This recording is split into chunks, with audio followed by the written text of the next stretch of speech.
नमस्कार,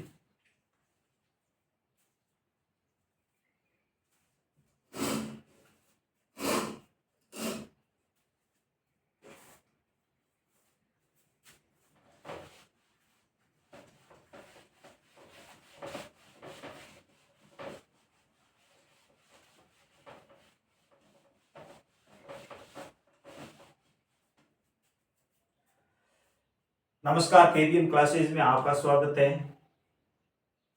मैं हाजिर हूं आपके सामने हिंदी क्लास को लेकर के। पिछले वाली क्लासों में अपन ने बात की थी वर्णमाला के बारे में। आज की क्लास में इसी टॉपिक को आगे बढ़ाते हुए अपन तीसरी क्लास में बात करेंगे।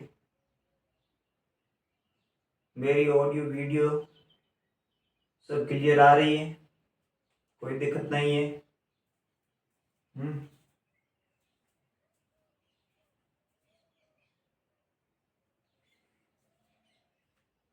ओके, कोई प्रॉब्लम नहीं है तो आगे बढ़ते हैं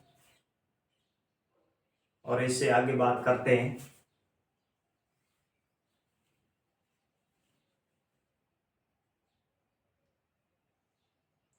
तो अपन ने सर्वप्रथम वर्णमाला के बारे में बात की थी। वर्णमाला में अपन ने वर्ण के बारे में पढ़ा था कि भाषा की सबसे छोटी इकाई जिसके टुकड़े नहीं किए जा सकते वर्ण कहते हैं। उसके बाद एग्जाम्पल के तौर से अपन ने समझा था, एग्जाम्पल लेकर के। और उसके बाद मैंने आपको पढ़ाया था मौखिक रूप से भाषा की सबसे छोटी इकाई ध्वनि और भाषा की सबसे छोटी सार्थक इकाई शब्द था। भाषा की सबसे छोटी पूर्ण रूप से सार्थक इकाई वाक्य था। उसके बाद मैंने आपको बताया था वर्णमाला, माला का अर्थ समूह पंक्ति से बताया था। वर्णमाला का पूर्ण अर्थ मैंने आपको बताया था कि भाषा की न वर्णों को व्यवस्थित समूह, यानी वर्णों का व्यवस्थित समूह, वर्णों का व्यवस्थित समूह वर्णमाला कहते हैं। उसके बाद मैंने आपको एक एग्जाम्पल शब्द दे करके बताया था किस प्रकार से व्यवस्थित किया जा सकता है। उसके बाद मैंने आपको देवनागरी लिपि में कुल मानक वर्णों के बारे में बताया था। कितने बताए थे? तो 52, 52 बताए थे। और उसके बाद मैंने आपको वर्णों के भेद बताए थे, मुख्य रूप से कितने? 2। और उसके बाद मैंने स्वर की परिचर्चा शुरू की थी, स्वर की चर्चा शुरू की थी।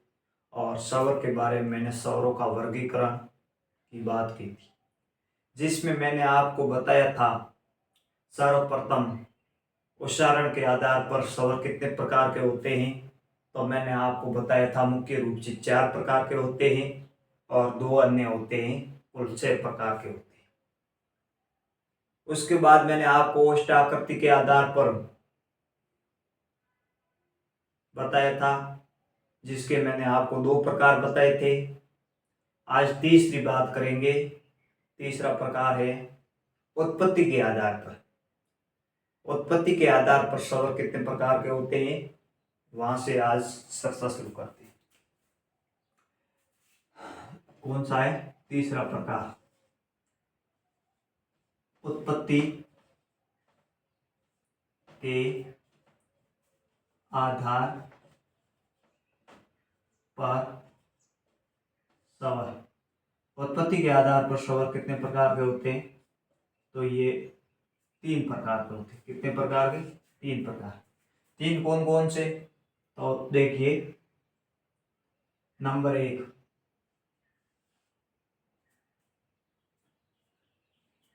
एक मिनट है, थोड़ा रुकना, लाइट चालू कर देता हूँ। सही, क्लियर साफ नहीं आ रहा आपको।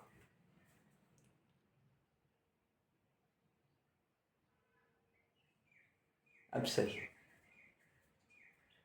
ठीक है। हाँ, उत्पत्ति के आधार पर स्वर 3 प्रकार होते हैं। कौन कौन से? सर्वप्रथम है आशु, आशु, या, लघु, शवर। नंबर 2 दीर्घ स्वर। नंबर 3 प्लुप्त स्वर, प्लुप्त स्वर। ठीक, आसव या लघु स्वर, दीर्घ स्वर, प्लुप्त स्वर। आसव स्वर की संख्या कितनी होती है? तो आसव स्वर की संख्या 4 होती है। 4 कौन कौन से? तो अ, ई,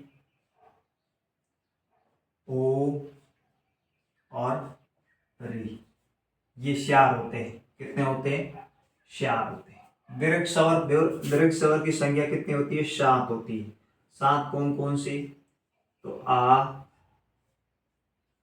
बड़ी, बड़ाऊ, ए, आई, ओ और औ, ये होते हैं। प्लुप्त स्वर की संख्या कितनी होती है? प्लुप्त स्वर की संख्या 2 होती है। 2 कौन कौन से? ये और ये दोनों संस्कृत भाषा से ग्रहण किए हुए। किस भाषा से? संस्कृत भाषा से ग्रहण किए हुए। ये आप अपन बोलते हैं ना, जैसे एक शब्द बोलते हैं ओम भूर्भुवस्सुः, ओम, ओम में इसका उपयोग किया जाता है। ये जैसे एक शब्द बोलते हैं अर, बोलते हैं ना अर, तो यहाँ इस प्रकार से लिखा। जैसे कोई दो दोहे लिखते हैं, दो में भी इस प्रकार से अपन यूज करते हैं। ठीक, समझ में आया? आ रहा है? ह्रस्व स्वर, ह्रस्व स्वर को और किन नामों से जाना जाता है? तो ह्रस्व स्वर को मूल स्वर भी कहते हैं। क्या कहते हैं? मूल या शुद्ध स्वर। क्या कहते हैं? मूल या शुद्ध स्वर। दीर्घ स्वर को किस नाम से जाना जाता है? तो इसे गुरु स्वर भी कहते हैं। क्या कहते हैं? गुरु स्वर। ठीक, ओके, समझ में आ रहा है?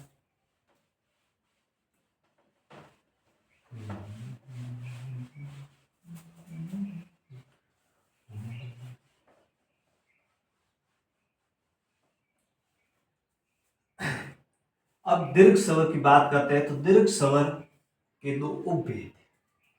कितने भेद है? 2 उपभेद है। 2 उपभेद कौन कौन से? तो एक है संधि स्वर। कौन सा? संधि स्वर। और एक है संयुक्त स्वर।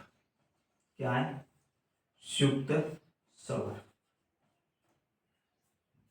ठीक, सर्वप्रथम आपने क्या पढ़ा? तो उत्पत्ति के आधार पर स्वरों के 3 प्रकार मैंने आपको बताए। 3 कौन कौन से? तो लघु स्वर, जिसे ह्रस्व स्वर कहते हैं, जिसे मूल स्वर कहते हैं, जिसे शुद्ध स्वर कहते हैं। दूसरा मैंने आपको दीर्घ स्वर बताए, जिसे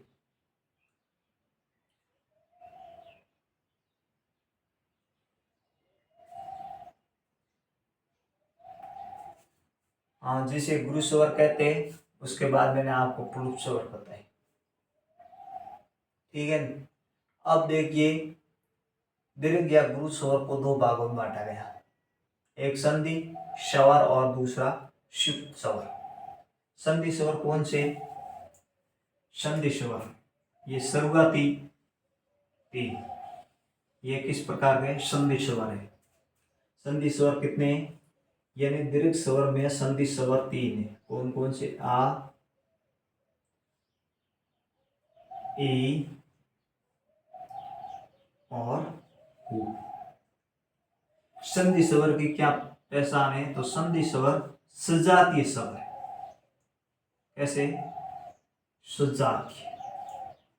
संधि स्वर कैसे? सजातीय। सजातीय से क्या तात्पर्य? सजातीय यानी वे स्वर जो समान प्रकार के मिलकर के एक संधि स्वर का निर्माण करते हैं, यानी सेम सेम प्रकार, एक जैसे मिलकर के इसका निर्माण करते हैं, वे संधि स्वर कहलाते हैं। जैसे आ है तो अ प्लस आ, क्या बनाएंगे, आ बनाएंगे। दोनों समान प्रकार के, इसलिए कौन से हुए, सजातीय। सजातीय में संधि स्वर हो गए। दूसरा है ई। देखिए ये ई कैसा है, ये ई बड़ा है, छोटा नहीं आएगा, बड़ा आएगा। ये छोटा ई प्लस छोटा ई, क्या बन जाएगा, बड़ा ई। ये छोटा ऊ प्लस छोटा ऊ, क्या बना देगा, बड़ा। ये कैसे, सजाती। ठीक। इसमें पीछे संयुक्त स्वर कौन से, संयुक्त स्वर है ए, आई, ओ और आ। ठीक। अब देखिए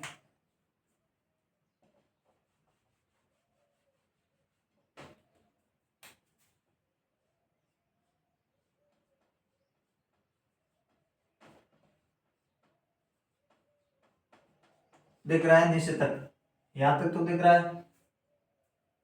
तो ए एक इससे मिलके बना है अ प्लस ई सी। क्या ये समान प्रकार के स्वर है, नहीं। तो कैसे हो जाएगी, ये विजातीय स्वर है। कैसे, विजातीय स्वर, यानी संयुक्त स्वर किस प्रकार के स्वर है, तो विजातीय स्वर है, यानी समान प्रकार के स्वर नहीं, अलग अलग। ए किससे मिलके बना गया, अ, या तो छोटा ए आएगा या क्या आ जाएगा, बड़ा ए। ओ अ प्लस उ, बड़ा औ, औ आएगा अ प्लस ओ या बड़ा ओ। ठीक, ओके, समझ में आ रहा है। सर्वप्रथम आपने क्या पढ़ा, आज अपन ने पढ़ा उत्पत्ति के आधार पर स्वर्रों के प्रकार, जिसमें मैंने आपको बताए 3 प्रकार के होते हैं उत्पत्ति के आधार पर। कौन कौन से, तो लघु या ह्रस्व स्वर, दीर्घ स्वर और प्लुप्त स्वर। लघु स्वर की मैंने आपको संख्या बताई 4, और ह्रस्व स्वर की संख्या बताई 7, दीर्घ स्वर की संख्या बताई 7, लघु या ह्रस्व स्वर की संख्या बताई 4 और प्लुप्त स्वर की संख्या बताई 2। ठीक। उसके बाद मैंने आपको पढ़ाया कि दीर्घ स्वर के 2 उपभेद हैं। क्या बताया, दीर्घ स्वर के 2 उपभेद है। 2 उपभेद कौन से, संधि युक्त स्वर और संयुक्त स्वर। संधि युक्त स्वर कैसे, सजाती, या समान प्रकार के स्वर मिलकर के, एक जैसे स्वर मिलकर के संधि युक्त स्वर का निर्माण करते हैं, दीर्घ स्वर का निर्माण। दूसरा मैंने आपको पढ़ाया संयुक्त स्वर। संयुक्त स्वर विजातीय स्वर है, इसमें अलग अलग प्रकार के स्वर मिलकर के संयुक्त दीर्घ संधि युक्त संयुक्त दीर्घ स्वर का निर्माण करते। संयुक्त दीर्घ स्वर का निर्माण, क्योंकि दीर्घ के युगपेद है इसलिए अपन दीर्घ भी साथ लगा सकते।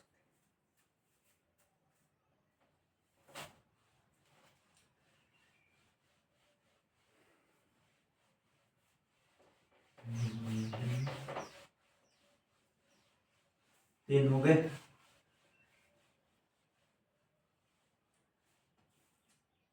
4 नंबर।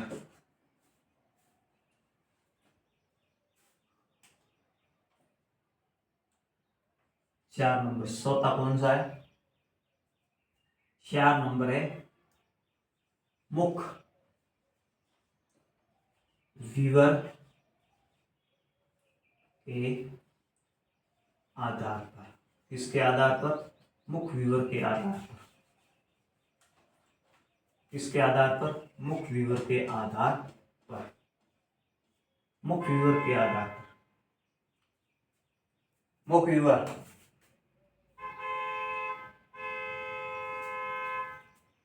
मुख विवर यानी मुंह की मांसपेशियां। वीवर का अर्थ क्या होता है? मांसपेशियां। मांसपेशियां। वीवर का अर्थ क्या होता है? मांसपेशियां। यानी मुख की मांसपेशियों द्वारा जिन स्वरों का उच्चारण होता है वो कितने प्रकार के? तो ये 4 प्रकार के। कितने प्रकार के? 4 प्रकार के। कितने प्रकार के? 4 प्रकार के। 4 प्रकार के कौन कौन से? नंबर 1 कौन से? संवर्त। नंबर 2 अर्ध संवर्त। नंबर 3 अर्ध विवर्त। नंबर 4 विवर्त। अब देखिए संवर्त शब्द क्या है? संवर्त। स यानी समान। वर्त यानी वर्त के समान। क्या पूरा अर्थ क्या होगा? वर्त के समान यानी वर्त के समान। ऐसे स्वर जिसके उच्चारण में मुख वर्त के समान यानी लगभग बंद सा रहता है। कैसा रहता है? पूरा बंद। संवर्त स्वर कहलाते। वे स्वर जिसके उच्चारण में मुख बंद सा रहता है संवर्त स्वर कहलाता है, वर्त के समान। अर्ध संवर्त यानी आधा बंद। कैसा? आधा बंद। अर्ध विवर्त। वी हमेशा किसको दर्शाता है? वी और अ ये नेगेटिविटी को दर्शाता है। विवर्त मैंने वर्त के समान नहीं। विवर्त यानी वर्त के समान नहीं। अर्ध विवर्त यानी अर्ध वर्त के समान। ठीक, ये बंद सा रहता है, आधा बंद सा रहता है, पूरा खुला रहता है, आधा खुला रहता है। ठीक, आगे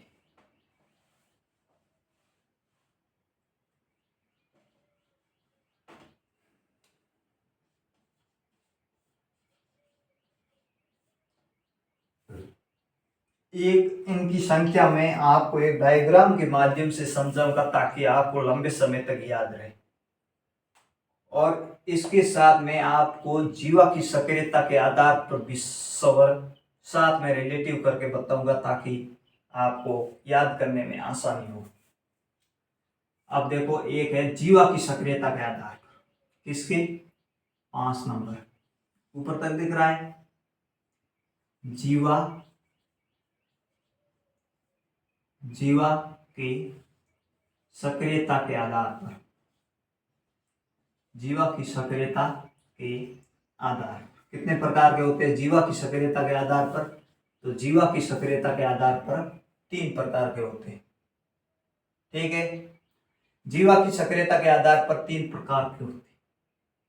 कौन कौन से? तो मैं यहां लिख देता हूं। 1 नंबर अगर जीवा का अगर भाग सक्रिय होगा। दूसरे में मध्य भाग सक्रिय होगा। तीसरे में पश्च भाग सक्रिय होगा। कौन सा होगा? पश्च भाग सक्रिय होगा। अब देखिए, आपको डायग्राम के माध्यम से कौन कौन से कितने कितने इसके अंदर स्वर आते हैं उसके बारे में बताऊंगा। तो ये एक डायग्राम बना दो।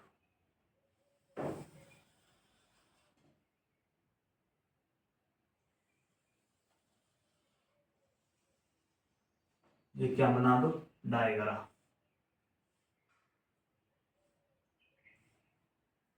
अब देखिए, या एक छोटी सी जीवा टाइप बना दो।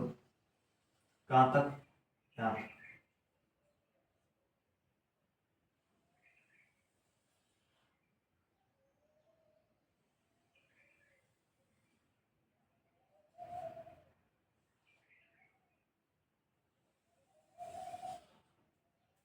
ठीक, अब यहाँ लिख दो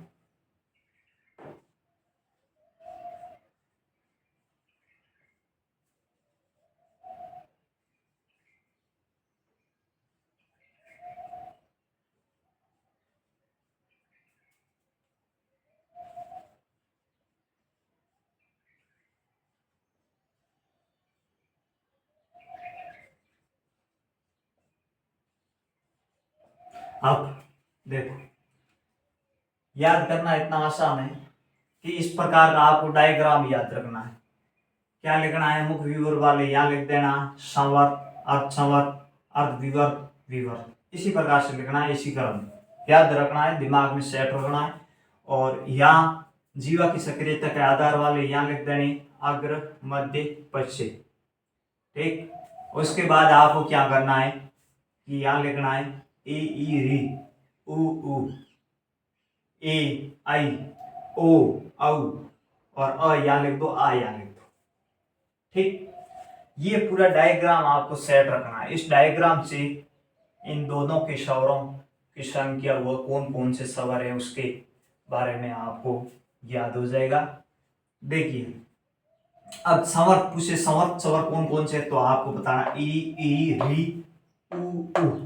कितने हुए, 5 स्वर। स्वर कितने, 5। कौन कौन से, ई री, ओ। ठीक, यदि आपको पूछ ले अर्ध स्वर ए और ओ, अर्धविवर्त ए, अ, औ। ठीक, विवर्त आ, विवर्त ए। अब आपको पूछ लिया कि जीवा की सक्रियता का आधार पर जीवा का अग्रभाग सक्रिय वाले स्वर कौन से, तो ई री, ए आई। ठीक, वो कितने हुए, 3, 2, 5। मध्य, मध्य वाला एक ही है, जीवा का मध्य सक्रिय भाग एक ही है, कौन सा, आ।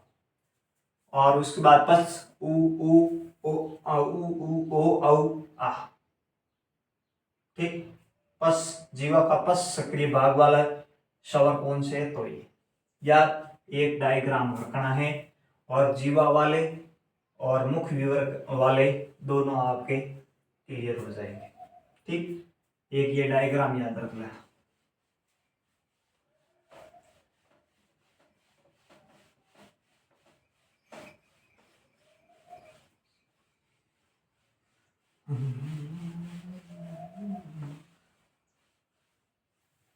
अब कितने नंबर हो गए, 5 हो गए। 6 नंबर, 6 नंबर है नासिका, नासिका के आधार पर, नासिका के आधार पर, नाक से, नाक के आधार पर, नाक से बोले जाने 2 प्रकार के, कितने प्रकार के, 2। एक नंबर अनुनासिक,